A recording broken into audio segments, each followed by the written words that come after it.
몇 년 동안 공급망 문제 때문에 좀 조용했잖아요. 그런데 이제 상황이 완전히 달라졌습니다. 보트 업계가 2025년을 목표로 정말 어마어마한 신제품들을 쏟아내고 있거든요.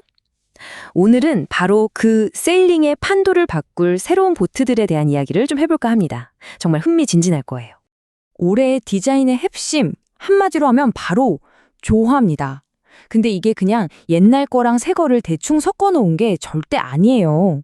생각해보세요. 수십 년 동안 바다에서 검증된 그 안정적인 클래식 디자인은 그대로 살리면서 그 안에다가 카본 복합 소재나 하이브리드 엔진 같은 뭐랄까 완전 최첨단 기술을 싹 집어넣은 거죠. 그러니까 전통과 미래가 제대로 만난 건데 2025년 신형 보트들이 그 시너지가 뭔지 아주 제대로 보여주고 있습니다. 그래서 오늘은요, 그냥 이런 새 보트 나왔습니다 하고 보여드리는 게 아니고요. 지금 세일링의 미래를 이끌고 있는 아주 중요한 세 가지 흐름, 이 트렌드를 한번 깊숙이 들여다볼 겁니다. 과연 어떤 녀석들이 새로운 판을 짜고 있는지 저랑 같이 한번 살펴보시죠. 자, 첫 번째 키워드는 바로 속도입니다. 속도에 대한 규칙이 완전히 새로 쓰이고 있어요. 예전에는 성능 좋은 보트 하면 의뢰 전문 레이서들만 타는 그런 거였잖아요. 근데 이젠 아닙니다. 더 빠르게 달리는 그 짜릿함, 그 즐거움이 이제 우리 모두의 것이 됐다는 거죠. 자, 한번 상상해 보세요. 20피트, 그러니까 한 6m 정도 되는 작은 보트로 세계 일주를 한다. 어떠세요? 에이, 그게 말이 돼? 싶으시죠? 바로 이 상상이 요즘 트렌드인 작지만 강한 보트의 핵심을 꿰뚫는 질문입니다. 아니 도대체 어떻게 이 작은 배가 큰 바다를 건널 수 있게 된 걸까요? 그 비밀 바로 다음에 공개됩니다. 바로 이 하펜이 20 같은 보트가 그 해답입니다. 예전에 20피트 보트랑 한번 비교를 해볼까요? 옛날엔 비바람 그대로 맞으면서 조종해야 했잖아요. 근데 이젠 아늑한 실내 조타실이 있어요. 또 예전엔 선실 들어가면 허리도 못 폈는데 지금은 키가 2m인 사람도 똑바로 설 수 있다니까요. 돛대도 훨씬 간단해졌고요. 이건 그냥 조금 좋아진 수준이 아니죠. 이건 뭐 소형 보트의 개념 자체를 뒤집어 놓은 그야말로 혁신입니다. 여기서 한 발 더 나아가면 플래닝 크루저라는 새로운 개념까지 나와요. 이게 뭐냐면 말 그대로 보트가 물 위를 그냥 가는 게 아니라 속도가 붙으면 수면 위로 떠서 미끄러지듯이 쫙 하고 달려나가는 거죠. 대표적인 게 바로 이 베네토 퍼스트 30인데요. 이게 뭘 의미하냐면 이제 가족들이랑 유유자적 크루징을 즐기다가도 마음만 먹으면 두 자릿수 속도의 그 짜릿함을 느낄 수 있다는 거예요. 레이싱 보트의 DNA가 이제 우리 일상으로 들어온 거죠. 경계가 완전히 사라지고 있어요. 이런 성능 혁신, 이게 끝이 아닙니다. 예를 들어 드래곤플라이 36 같은 건 3동선이라 엄청 넓은데 정박할 때는 폭이 반으로 딱 접혀요. 정말 실용적이죠?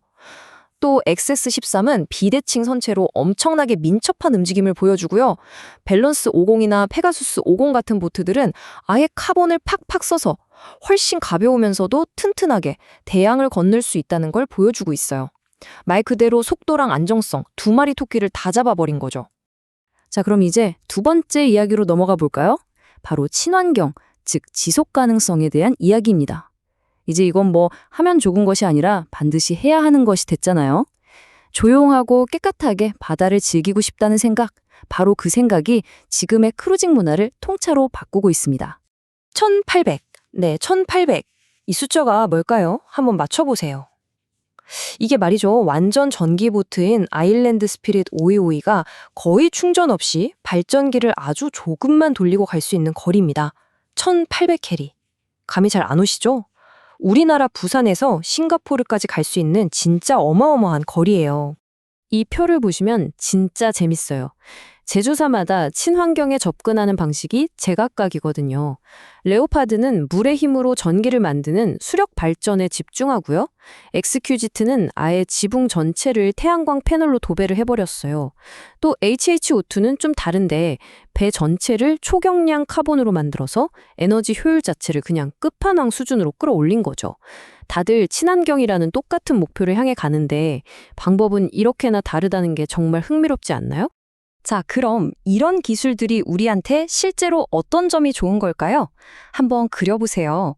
앵커를 내렸는데 시끄러운 엔진 소리는 하나도 안 들리고 철썩이는 파도 소리만 들리는 밤. 와, 정말 환상적이지 않나요? 골치 아픈 엔진 관리에서도 해방되고요. 무엇보다 중요한 건 이 아름다운 자연에 거의 아무런 흔적도 남기지 않고 가장 먼 곳까지 가볼 수 있다는 거. 바로 이게 하이브리드 기술이 우리에게 주는 진짜 선물이죠. 자, 이제 마지막 세 번째 혁명입니다. 이건 바로 편안함에 대한 거예요. 보트 위에서 생활한다는 것의 개념이 완전히 바뀌고 있어요. 이제 보트는 그냥 타고 다니는 배가 아니라 뭐랄까, 바다 위에 떠다니는 우리 집 거실. 딱 그런 느낌이 되어가고 있습니다. 이 발리 카타마란의 상징이죠. 업 앤 오버 도어. 이게 그 변화를 가장 잘 보여주는 예시 같아요. 저 거대한 문이 마치 차고문처럼 위로 쑥 올라가면서 안에 있던 거실이랑 밖에 있는 콕핏이 그냥 하나의 공간이 돼버리는 거예요. 실내랑 실외의 구분이 없어지니까 개방감이 정말 장난이 아니죠. 바닷바람, 햇살이 그냥 안으로 쏟아져 들어옵니다. 그리고 이제는 이런 것들이 그냥 특별한 게 아니라 거의 표준이 되어가고 있어요. 예전엔 진짜 큰 슈퍼요트에서나 볼 수 있었던 그런 고급 인테리어, 사방이 탁 트인 파노라마 뷰를 가진 콕핏, 그리고 배폭 전체를 침실로 쓰는 이건 뭐 거의 호텔 스위트룸이죠. 실내외가 하나처럼 자연스럽게 이어지니까 마치 바닷가에 있는 최고급 풀빌라를 통째로 바다에 띄워놓은 것 같은 그런 기분을 느끼게 해주는 거죠. 자, 그럼 이제 정리를 좀 해볼까요? 지금까지 우리가 살펴본 세 가지 큰 흐름이 있었죠. 첫째, 더 빨라진 속도. 둘째, 더 똑똑해진 친환경 기술. 그리고 셋째, 말도 안 되게 편안해진 공간. 이 세 가지 퍼즐 조각이 하나로 맞춰지면 과연 어떤 미래가 우리 앞에 펼쳐질까요? 2025년의 세일링은 바로 이겁니다. 첫째, 스피드. 더 이상 전문가들만 즐기는 게 아니라 우리 모두가 고성능의 짜릿함을 맛볼 수 있게 됐어요. 둘째, 스마트함. 하이브리드 같은 기술 덕분에 항해가 훨씬 더 효율적이고 또 친환경적으로 바뀌었고요. 그리고 마지막으로 편안함. 혁신적인 공간 디자인 덕분에 이제 바다 위에서도 내 집처럼, 아니 어쩌면 내 집보다 더 쾌적하게 지낼 수 있게 된 겁니다. 결국 이 모든 변화가 말하는 건 딱 하나예요. 정말 중요한 핵심이죠. 이 모든 놀라운 기술 발전이 향하는 최종 목적지는 바로 세일링이라는 그 멋진 꿈을 더 이상 특별한 사람들만 누리는 게 아니라 바로 우리 모두가 더 쉽고 더 즐겁게 누릴 수 있도록 만들어주는 것, 바로 그겁니다.